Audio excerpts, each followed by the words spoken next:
So, folgende Aufstellung.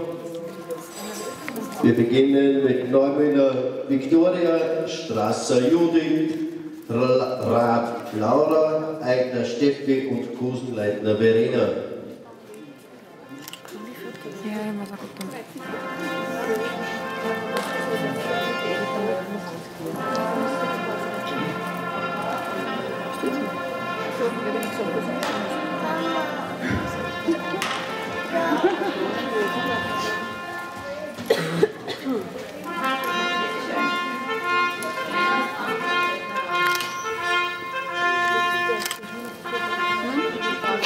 So, da geht schon einer, der Fritz, unser Häuptling.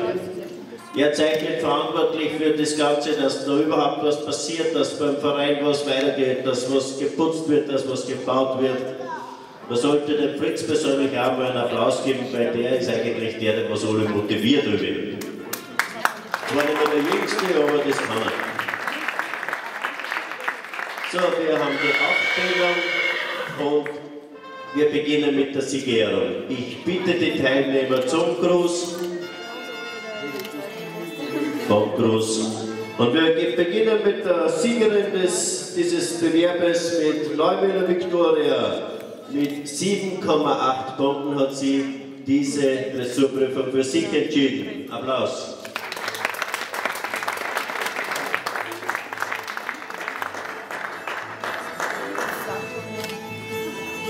Ergebnis sieht das Pferd Silvano. Mit 7,4 Punkten hat die Strasser Judith auf Annabelle den zweiten Platz erreicht.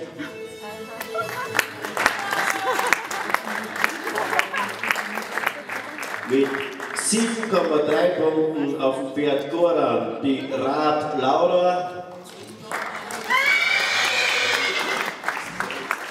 Und die weiteren Platzierungen: 7,2 Punkte auf Santano, auf Eigner Stefanie und 7,1 Punkte hat erreicht die Kusenleitner Verena auf dem Pferd Kleopatra.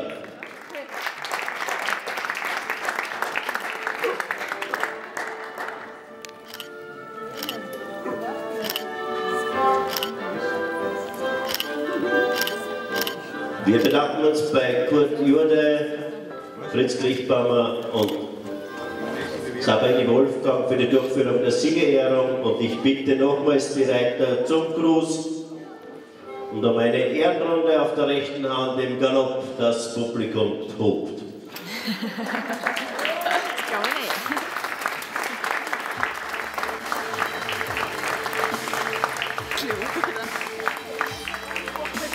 Bist du deppert aber so? Ja, vorsichtig ein bisschen, dass nichts passiert. Super gemacht. Der Cleo, der Clara, am liebsten schon, weißt du? Stimmt. Herzlichen Dank, dass ihr alle mit da habt und auch danke an alle anderen, die noch weiter dabei gewesen sind. Die Liste wird da rausgehängt. Danke für das, dass ihr da seid.